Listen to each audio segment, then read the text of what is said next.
So the recent hot topic in the NHL has been north of the border. It's all been in Canada with the Winnipeg Jets. A lot of news has come out of Winnipeg recently, and it leaves us wondering, what are the Winnipeg Jets going to do this season? Maybe this team is not going to be what we thought. We're going to take a look at Patrik Laine today, the drama surrounding him, what he said in the news recently, and some moves that are altering the roster because of this situation more than likely. Make sure to give this video a thumbs up and a subscribe. Let's take a look at what is going on in Winnipeg. We've seen Mitch Marner sign a contract, Charlie McAvoy sign a contract, and now Braden Point signing a contract. We still haven't seen Patrik Laine or Kyle Connor sign a contract. What is going on in Winnipeg? Now, Winnipeg's been in the news recently, not only for Patrik Laine, they've also been in the news for other things that are being altered on the roster as well. And I think, unfortunately, a lot of this ends up stemming back to what's going on with Laine. So, for starters, the beginning of the summer, offer sheet talk was going about. Winnipeg was obviously in the mix. They didn't have a ton of salary cap space. They just lost Tyler Myers. And they had to figure out what they're going to do with two superstars on this team in Patrik Laine and Kyle Connor. So, the offer sheet talk was there, and nothing happened. More specifically for Patrik Laine in the beginning of the summer, as the Montreal Canadiens seemed to be a team that was in the mix for Patrik Laine. Well, those things simmered down. Guys got signed. Salary cap was used on in other places and maybe cheaper options. Patrik Laine and Kyle Connor was still there. We start seeing these RFAs start to sign toward the end of the summer. Kyle Connor is starting to be rumored in terms of a trade or an offer sheet from someone, and nothing happens there. And then, since then, you're left wondering what is going on with Winnipeg. Now, since then, we've now seen that Dustin Byfuglien has announced he may be retiring or resting from the NHL. I think there's more to that. Now, maybe it is. Again, I'm speculating. I don't know this for certain. I want to make that clear. But it is awfully weird in terms of timing how this happened. Is this something we're going to look back and say, oh, we just couldn't read in between the lines, or it was, he was just having issues.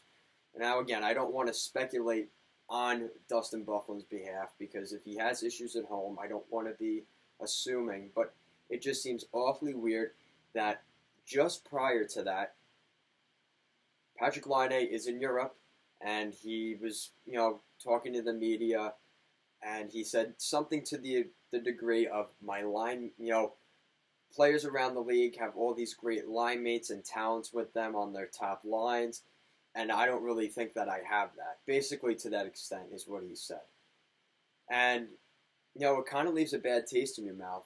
He reportedly, apologized to Brian Little, who he plays with.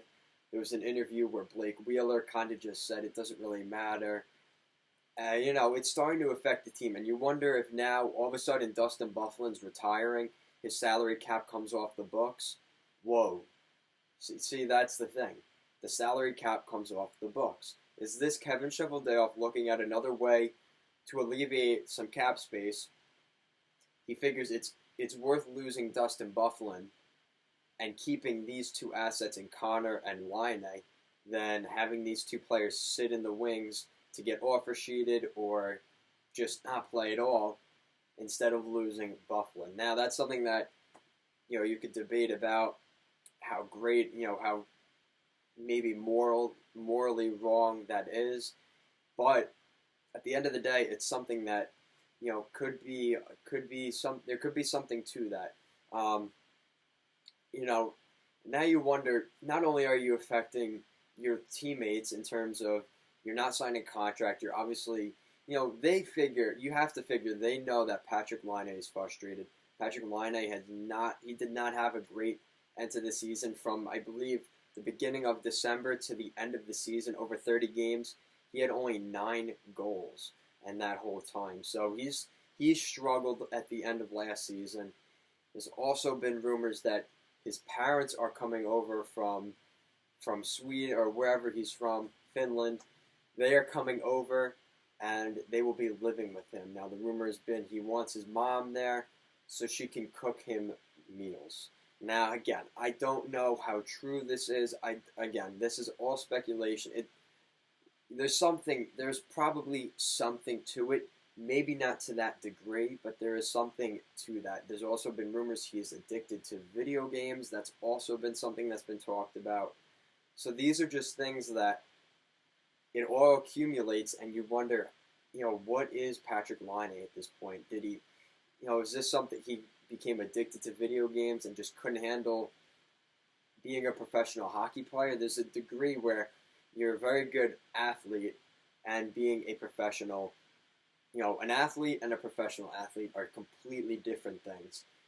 And the amount of, rigorous work it takes and time, I'm not sure if Patrik Laine is really suited to that. And again, I hope he proves me wrong. I really thought he was going to be the next Alexander Ovechkin. I was really hoping that he would be that guy in Winnipeg. I was ready to buy his jersey, but now I'm not too confident that Patrik Laine will be in a Winnipeg uniform by December, if not sooner. I just think there's too many question marks now with Patrik Laine, and it leaves you wondering, what is going on with Laine? Is there something that we don't know about?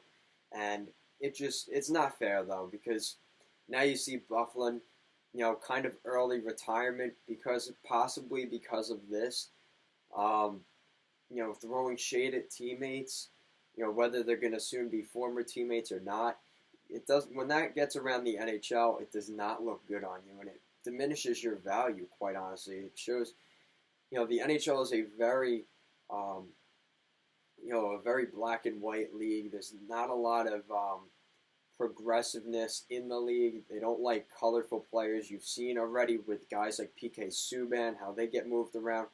Again, I come back on this player a lot, but Josh Osang with the Islanders, he's thrown some digs at the Islanders here and there over his time with the Islanders. So you wonder if there's something underlying with him.